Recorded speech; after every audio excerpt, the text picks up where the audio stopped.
lagi kosong ya? Kosong ini kosong, ini aja. Oh, Kosong. berarti kosong di Kosong sini. tempat tidur udah ada, itu udah.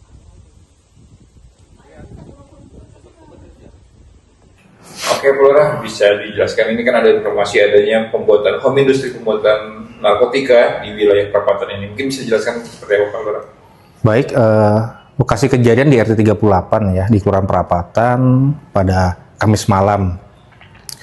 Bahwa memang wilayah kejadian memang betul di wilayah kami, tetapi untuk terduga pelaku merupakan warga di luar Kelurahan Perapatan.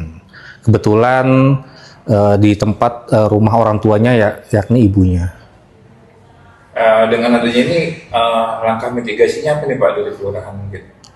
Dengan adanya ini kami bertiga khususnya Pak Babinsa Babinsa berserta kelurahan telah melakukan mitigasi ya.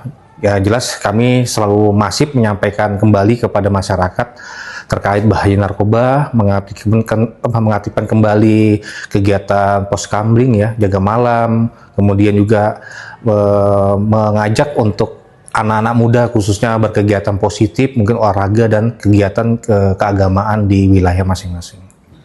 Kan itu kan wilayahnya di kawasan padat pemukiman warga nih Pak. Ya betul. Khawatir nggak sih Kak akan adanya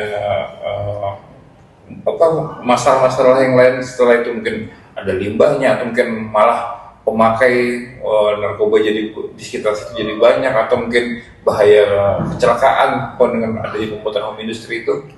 Ya jelas, terkait narkoba sudah sangat berbahaya ya, bahwa berbahaya apalagi dengan adanya kegiatan pembuatan home industry ini ya sangat berbahaya, khususnya ya dengan adanya tadi bahan dari kompor yang dia masak itu juga takutnya berefek fatal juga ya. Jadi kita perlu waspada juga, makanya juga kami menggandeng juga kepada tokoh-tokoh masyarakat ya, khususnya ke Pak RT untuk selalu mengawasi wilayahnya masing-masing gitu, menyampaikan kepada kami bertiga gerak-gerik atau mungkin ada pendatang yang baru ataupun mungkin adanya residivis yang baru keluar dari tahanan dari lapas, mungkin bisa disampaikan ke kami biar kami juga mitigasi bahwa di wilayah tersebut baru ada yang keluar gitu. Jadi kita bisa memonitor perkembangannya sejauh ke depan. Nah ini berarti ini pun nggak bisa langsung dilaksanakan sendiri Pak Lurah ya. Ini butuh kerjasama juga dari warga-warga sekitar berarti kan? Ya jelas, dari kami pemerintah kan TNI Polri juga butuh bantuan dari masyarakat. Kalau masyarakat juga cuek, kita juga susah mengetahui juga, karena juga wilayah ini juga agak luas gitu. Kami juga pasti agak susah untuk memonitor keseluruhan. Tapi kami juga pasti akan memonitor wilayah juga ke semua wilayah juga, dengan dibantunya masyarakat akan lebih baik lagi. Dengan adanya ini kan pembuatan home industry sendiri mungkin sangat jarang di wilayah Balikpapan, khususnya di daerah Perapatan mungkin baru pertama kali Pak Lurah ya? Iya, baru pertama kali juga. Kami juga kaget juga bahwa ada seperti ini ya gitu. Entah siapa yang mengajar itu bagaimana juga kita tidak tahu ya. Karena pasti ada perkembangan juga nanti dari Polda ya terkait kasus ini bagaimana ke depannya. Ya ini salah satu warning juga bagi kami khususnya di Kelurahan Perapatan, mungkin di Kota Balikpapan juga, agar tidak terulang kembali. Dari kerjasama dari 3 pilar ini setelah kejadian itu apa Pak? Apakah langsung melakukan sosialisasi ke rumah-rumah warga atau langsung melihat ke kondisi TKP atau seperti apa? Ya, jelas kami langsung turun ke TKP ya di RT 38 bersama Babinsa Babinsa juga. Kemudian juga langsung menyampaikan juga kepada masyarakat sekitar gitu, dan juga kami di grup juga ya. Nanti di grup juga kita menyampaikan bahwa edukasi permasalahan kegiatan bahaya narkoba ini gitu ke masyarakat supaya lebih masif, dan juga kita tidak pernah bosan-bosannya menyampaikan ini selalu. Ada juga banyak sih Pak jumlah RT mungkin di Kelurahan Perapatan Pak? RT di Perapatan berjumlah 38. 38 RT, sedang jumlah kakak mungkin berapa ya Pak? Jumlah kakak kurang lebih ada 11 ribuan. 11.000. Ya itu sebenarnya 11.000 kakak tadi kan tidak cukup nih, hanya 3. Betul.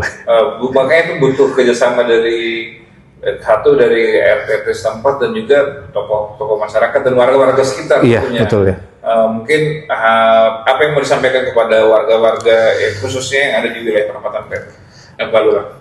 Baik, kami pasti menyampaikan selalu waspada kepada lingkungan sekitar, selalu antisipasi juga dan juga selalu melaporkan kepada aparat ya, bersama kelurahan Babinsa Bagian Mas melaporkan gerak-gerik warga khususnya juga pendatang segera dilaporkan ke kami gitu.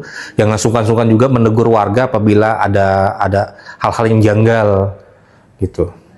Kan bisa melaporkan langsung ke kelurahan ataupun ke, kalau di kepolisian kan ada hotline 110, bisa diinformasikan ke warga juga, mungkin ada informasi bisa ke 110 apabila melihat atau gerak-gerak mencurigakan seperti itu ke warga.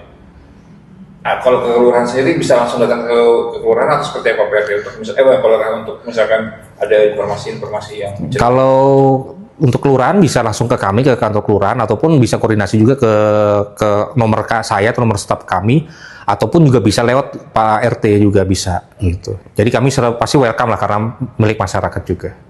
Tapi dengan adanya ini pasti kaget banget Pak ya? Ya pasti. Dan ini ada kemungkinan di wilayah perapatan nggak cuma satu itu atau langkah apa lagi selanjutnya Pak? Mungkin apa akan ada mungkin melaksanakan razia ke rumah-rumah atau yang dianggap mencurigakan seperti apa? Ya jelas kami pasti bilang tadi memitigasi ya, karena juga ada beberapa juga residivis yang baru keluar ya. Pasti kita harus juga kita awasi di RT tersebut gitu, bersama Babinsa Bagian Mas juga mengingatkan kembali juga supaya mereka juga berlaku baik gitu ya, dan juga tidak mengulangi kembali gitu.